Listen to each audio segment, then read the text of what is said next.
And let's see, so 1:58 a.m. that takes place in a bar in Hollywood, and it's about two middle-aged singles who, lonely. It's the end of the night. The bar is about to close, and the guy is picking up on the girl. And that play, I was able to connect to that emotionally because it's about older people, and I'm not single myself, but LA, well, I mean, maybe this is true all over the world, but I'll just say LA because I live here. It's a strange place to grow older in. And certainly for women, in their 40s and 50s and, trying to meet somebody, it's really hard. And, there's so many young, beautiful people here, and it's a strange place to be middle-aged.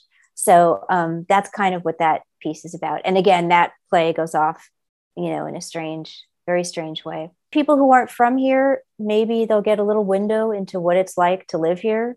Los Angeles is a mysterious and strange place. Over the years, people have said to me, why haven't you moved to New York? You want to be a playwright, And I love New York, but I just can't seem to leave LA because I'm so inspired by it. And, if you see David Lynch movies that are set here, he just captures that perfectly, that mystery and wonder and underlying sinister quality of Los Angeles. And I'm just really attracted to that. So if you don't live here, it'll be something new. If you do live here, you'll say, oh yeah, I can see that. And I think, I don't know, I mean, it's for people that like stories and the idea that someone's whispering in your ear. I mean, there's such an intimate quality with any radio play, because the actor's right there in your ear. And I really enjoy it as a way to listen to stories. And I just hope that, and my characters, they do say some strange things and some dark things and, some perverted things and all kinds of things. And it just seems like, wow, it's going right into the listener's ear. That's great. I think people should be listening. I mean, there's so much competition, so they can listen to everything in addition to mine. But again, I'm a Los Angeles native, and, I'm proud of my city and its murder history and, Hollywood and all the strangeness here. As annoying as it can be, it's also wondrous. And I'm a proud native. I don't know. That's one reason. I think that they're unique. It doesn't mean that it's a good podcast, but it's certainly unique in that these pieces are surreal. I think a lot of radio play podcasts, they're straight plays, they're naturalistic, which, don't get me wrong, I love naturalism also.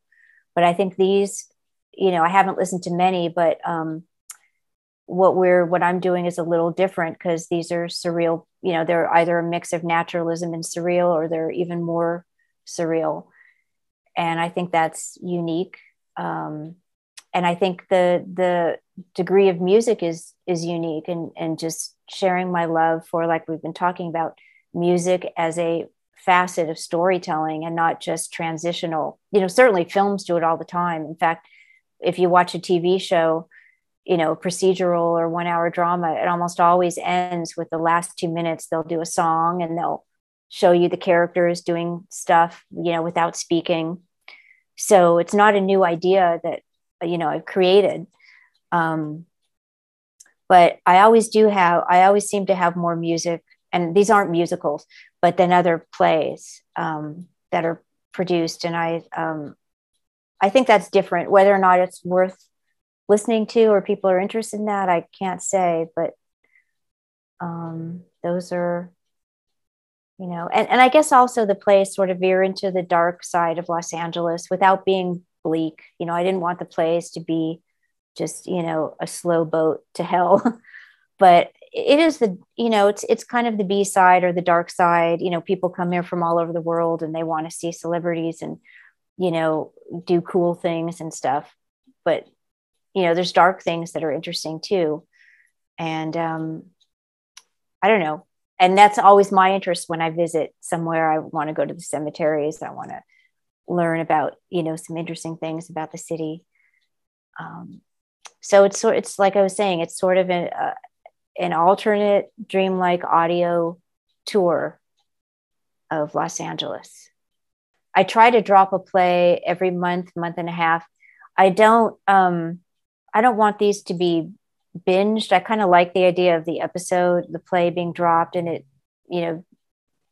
sitting there for a while so someone could listen to it again. That's one of the comments that I've gotten a lot from people is that they sort of defy categorization and they should be listened to again. And, you pick up nuances. And so I like that each one just kind of sits there for a good month or month and a half. Hi, everybody. Thank you so much for tuning in. I hope you enjoyed this conversation. I am the playwright, director, and creator of A Garden of Terrible Blooms podcast. We have a website where you can listen to the plays for free. It's www.terribleblooms.net. We also have some wonderful photographs and paintings, original art on the site. And of course, if you follow podcasts, you can download us from any podcast forums. If you're interested or intrigued or even hate Los Angeles, you might enjoy this podcast. If you're attracted to the dark side or, ghost stories or fairy tales set in urban environments, you might enjoy this podcast. The plays are short. They're 15, sometimes 20 minutes with a lot of original music from local musicians and, of course, local talent, local actors. And it was made with love. And I hope you enjoy it.